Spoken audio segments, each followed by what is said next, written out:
الله الله يا ربي الله الله ومن قلبي علي توضى كده من الها صلى الفجر ولف في مصر وحواليها الله الله على الأزهر الله الله الله أكبر أم الدنيا كمان واكتر لو قلت اوصفها انا مش هنصفها واكفيها الله الله يا رايحين على مصر مين يبعت سلامي في كلمتين يا أهل الله مشتاق لناسها الطيبين ودي ياما فيها مخلصين يا ما شاء الله وفي أزهر العلماء تقدر تقول ما تشاء ده أنا والله بدعي لهم رب السما وقولوا امين ان شاء الله ان شاء الله الله الله يا ربي الله الله ومن قلبي علي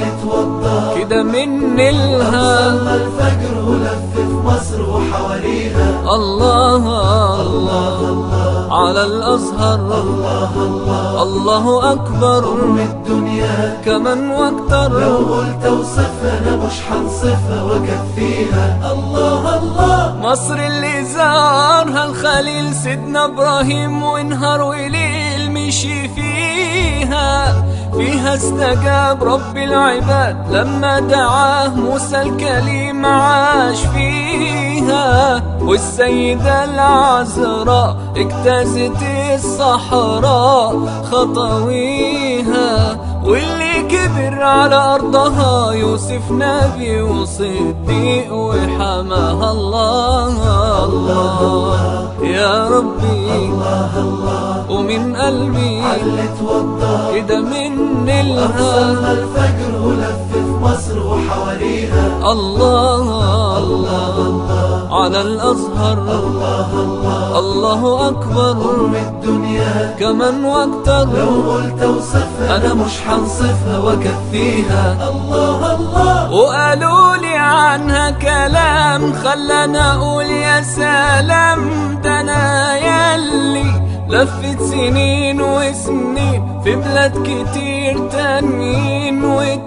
وتملي الاقي ناس بتقول جمالها غير معقول وهو بالي حسيت وانا من اهلها بحاجات تخلي العقل يطير الله الله يا ربي الله الله ومن قلبي علي توضى كده من الها صلى الفجر ولف فقط في مصر على الصفحة الرسمية الله للشيخ بشار بن راشد العفاسي على الأزهر العفاسي اوفيشال فان بيج. الله أكبر أم الدنيا كمان واكتر لو قلت اوصفها أنا مش هنصفها واكفيها الله الله